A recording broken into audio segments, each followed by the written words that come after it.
get some flashbacks, but fewer than before. Yes, sort of. Sort of. In a way, we're going to get just as many flashbacks, but in another way, not at all. Really? Yeah. Is that confusing? A little bit. Yeah. We're gonna see some faces that, frankly, the audience won't be able to predict. Certain actors that I've missed working with very much. We did hear Mark's coming back. Oh, he's always back, that guy. I was running around with him last night, and we're very much looking forward to the specific stuff they're going to ask us to do this year, which is fun, really fun. Have you shot any of that yet? No, we haven't. It's coming up. Yeah. So what can you tell us about where your character's going? Well, the great thing is, when we started the show in season 1, it was very defined turf for each actor, right? They had like Sam Huntington and Megan Rath, 2 screwballs, and they're like, all right, let them be screwballs, let them be big and funny and all this stuff, and then Witwer's going to sort of anchor it dramatically. And then as the series went on, we get to sort of flip-flop a little bit. And now that we're in season 4, the writers are more interested in sending me on dates with people like, with Deanna Russo and they want to put Megan and Sammy and Kristen in sort of life-threatening situations, which I find to be delightful. Because Aidan, I think, has become a subtle, in a different way than Huntington's character, a subtly funny guy who the audience laughs at, but he doesn't think he's funny. He doesn't know that. He would be very shocked to know how an audience reacts to his life. And so those things are really fun to play. It's a good time. I like them. How much input to the script? Plenty. Yeah. Boob lines, man. They're coming. Keep an eye out for them.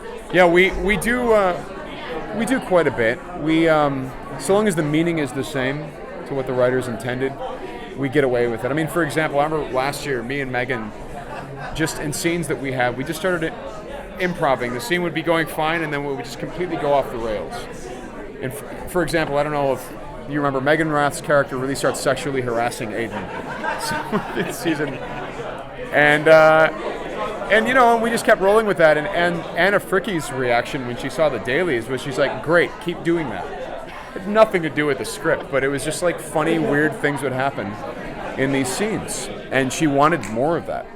So that's where these writers' heads are at. They write wonderful, beautiful stuff, and then they want to see if they get a little bit extra, Takes the what you run with that. Not a lot, my friend. I remember our British counterparts when we started talking about, they have the biggest budget in the world. Not true. We have, if you don't get it in 2 or 3 takes, you don't get it. That's how it is. I mean, and a lot of times, for example, I remember doing the 1930s stuff in season 2, and half of the takes that you see of my character with the pencil-thin mustache and all that, I had 1 take, which is a very uncomfortable position for an actor to be in when he's creating a new version of the character, but that's just simply the reality of making the show. We have too much to shoot, so you need the actors to be on their toes, you need the crew to be on their toes. And so we have a pretty sharp machine. Sharp machine? I mean, it's like a machine called a knife. No, I don't know. It's a well-oiled machine over there as far as its efficiency. But we're not necessarily given the most time to do any number of things. So we just hope we get something worth putting on TV in 2 or 3 takes. Over the course of 3 seasons, Aidan's relationship with the vampires has ebb and flow. Yes, it does. How would you categorize it in season 4? Yeah. What is his... That's a big thing this year. Because he fell off the wagon big time in season 2. Season 3, he kind of went through a drying out process because they buried him. So season 4, he still hasn't gone back to the real deal. He's been doing the bagged blood. But the difference is he's doing it more. So he's kind of like, no, it's methadone. It's fine. So that's definitely going to influence his judgment. But I think in this season particularly, we will tackle that issue and perhaps solve it once and for all. Which side is he on?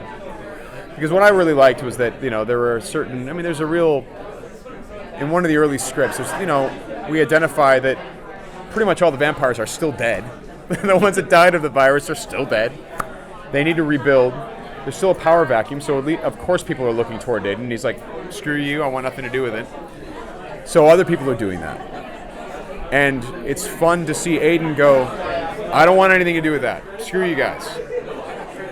But here's what we did in the 40s that worked really well. And it's different. And you might want to try this. Don't do this. That's a mistake. And then, make sure you got good coverage. He throws little pieces of advice out, which says, no, he's still invested over there. He pretends not to be. So. We talked in New York that we felt the series was on a really good groove. Now, are you guys maintaining that, or are you even taking it a step further to make the show? There are some risks that are being taken this season that will either work or they won't work, basically. In terms of my character, I very much approve of what they're doing, big time. It's because, there's no setup that needs to be done with my character this year. It's all been done in the third season. It's like Kenny's out there somewhere, and he's in the middle of a relationship with Kat, but don't tell her he killed her ex-boyfriend. And then there's this chick that looks a lot like his wife from the 1700s. The setup's been done. Now we just get to have character scenes. So that's cool. You know what I mean? I really like that. I like not having to scramble and make plot points. That's already been done. I think what you guys did this season was establish your own identity separate from the Improvisation. Yeah. Well, funny enough, I got a really nice letter from Toby Whithouse stating that, yes, we'd done that, but he felt that we were very true to the heart of what he felt his show is about. So that was nice. I was happy to receive that letter and humbled, considering I'm a huge fan of his show all the way through, all of it. It's great. Thanks, guys. Good to see you, buddy.